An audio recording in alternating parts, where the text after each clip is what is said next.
Oh yeah, child of God, in any condition, we should give thanks to God, because no condition is permanent. He alone is the creator that can recreate. Oh, shout hallelujah, the restorer of our joy. N'ime ọnọdụ niile, ọ dịghị nke na-adịgide, chetakwa na Jesus nọ n'isi ụgbọ.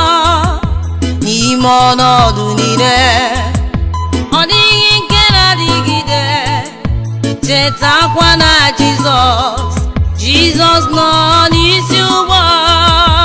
N'ime ọnọdụ niile, ọ dịghị nke na-adịgide, no condition is permanent. chetakwa na Jesus nọ n'isi ụgbọ. We have the master. N'ime ọnọdụ niile, In any condition, ọ dịghị nke na-adịgide, no one is permanent. chetakwa na With God, Jesus nọ all things is n'isi ụgbọ. possible.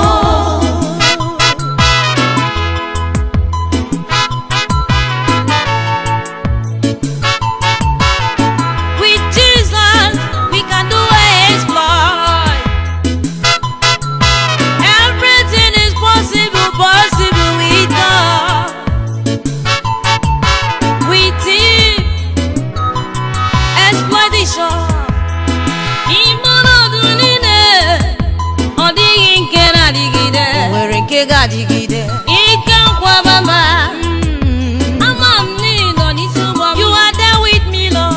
Ma mgbe m na-ebe akụ ụwa, ọ dịghị onye na-enyere m aka. I look unto you, my master. Ama m na ọ bụ nwa mgbe nta, maka na ị nọ n'isi ụgbọ m. You are there for me. Onye na-ebe akwa ebezina, na ọ bụ nwa mgbe nta. Onye anyị na-ekwokwu ya bụ ịma, ọ ga nọrọ gị n'isi ụgbọ gị. Emmanuel with us. N'ime ọnọdụ niile, n'ime ọnọdụ mgbe ihe na-esi ike, ọ dịghị nke na-adịgide. No condition is permanent. Maka na Jizọs nọ n'isi ụgbọ. Hey! Ebube m, my great shepherd, my great defender. When chere n'ụwa m agwụla, mgbe na-adịghị onye na-enyere m aka, onye ka m ga-agakwuru? Ikwu n'ibe njuru m ajụ.